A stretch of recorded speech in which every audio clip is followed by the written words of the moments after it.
Good morning, Hank. It's Tuesday. Don't vlog while biking. We got canals too. So Hank, the great nation of Canada recently decided to discontinue its penny because it doesn't facilitate commerce, and also it costs 1.5 Canadian cents to make a penny. But Hank, here in America, we're keeping our pennies, and that makes sense because our pennies also don't facilitate commerce, and they cost 2.1 cents to make. God, I hate pennies. Now Hank, I'll admit that the penny is a relatively minor inefficiency, but today I want to talk about three much more dramatic and important examples of how our terrible political discourse is leading to awful policy making. But first I'm going to go right over to the park. Okay, so first the Federal Aviation Administration, which is responsible for air traffic control and safety inspections and that kind of thing. The FAA is mostly funded by a tax on airplane tickets, which, like most frequent flyers, I am happy to pay because my favorite kind of air traffic is controlled air traffic, and my favorite kind of landing is not crash. But the last 5 years have seen 23 short-term extensions of this tax, mostly because Congress has been fighting about unions. Because fighting over unions helps them raise money. Each of these short-term extensions hurts the economy because if you're building, say, a new air traffic control tower, it's much cheaper to do it with a long-term contract than with a gajillion short-term contracts. Same reason your phone is cheaper if you sign a 2-year contract versus a 1-year contract. Right, so that's a terribly inefficient way of doing business, but it's not the crazy thing. The crazy thing is that over the summer,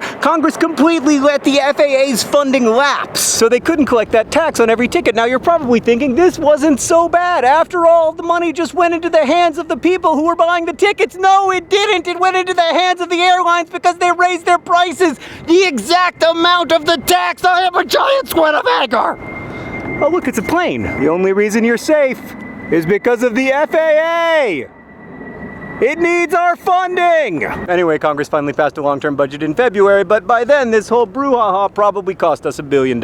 Example 2, the highway bill. So we've been doing the same thing of these hugely inefficient short-term extensions when it comes to our highway funding. But interestingly, in this case, no one's fighting about unions. So even though everyone agrees that long-term funding deals are cheaper and more efficient, we can't pass any long-term funding deals because they involve big numbers. Many Republicans backed by the Tea Party don't want to vote for any long-term bill because it would involve a big number, and they're opposed to big government spending. And so there's a huge political liability in voting for, say, a $250 billion highway bill. So instead, we're going to vote for 10 $30 billion highway bills. Right, so at this point, a lot of conservative nerd fighters probably think that I'm this, like, big pinko communist. I'm not. Issue 3, Medicare, a fantastic and very popular government program in which we give medics air.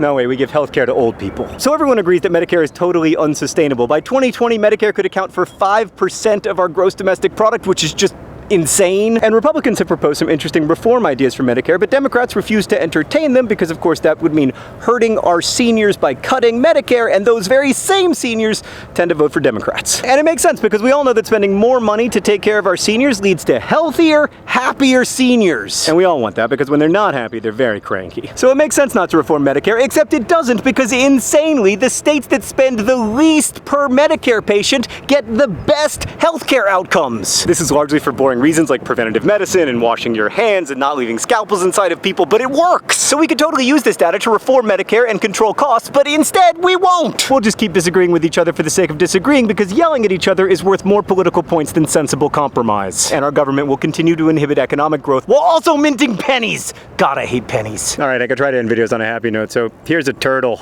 I'll see you on Friday.